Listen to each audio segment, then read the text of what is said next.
Hi, just wanted to give you some instructions on how to use the orienteering courses. This is the TJM Maths courses that I've organised for you.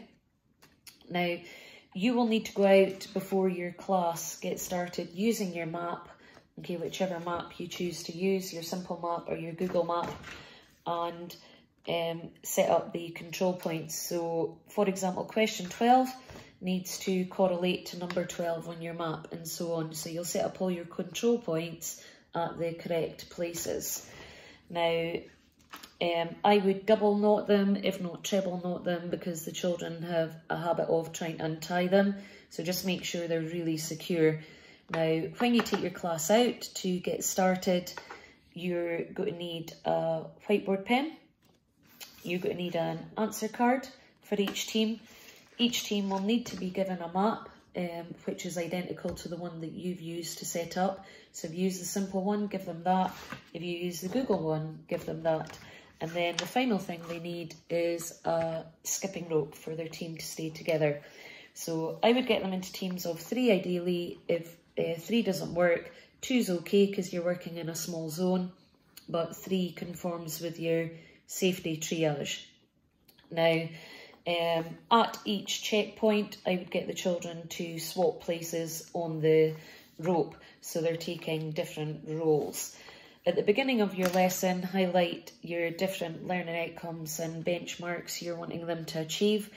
You can decide what you're focusing on. The main ones are working with others to develop their skills, teamwork and cooperation, map reading skills, and being able to identify map symbols. At the beginning, when you're speaking to your class, explain to them that they'll all have a different starting point. So you will give each team a checkpoint to start at. So for example, if you want this team to start at checkpoint 6, get them to start at checkpoint 6 and circle it on their answer card so they know where they're starting. And they will do them in numerical order. So it would be 6, 7, 8, 9, 10, 11, 12. When they reach 12, they'll go 1, 2, 3, 4, 5. Once they're finished, they will come back to you. Now, I always, at the beginning of each lesson, keep one question, and I get the whole group to answer it together with us.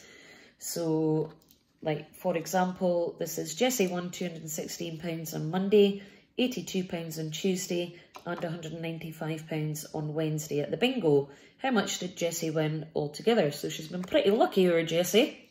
So then the children, for question 12, would write their answer down on number 12 on their answer card. Okay. Now, they still start at their designated checkpoint. This will also be a test for them to realise, have I wrote the answer to number 12 down? Okay, make sure you don't start anyone at number 12 because you'll have done that with your class. And then, so it'll be a test of their organisational skills.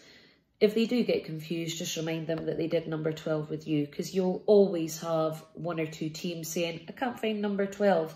Okay, but just remind them we did that at the beginning.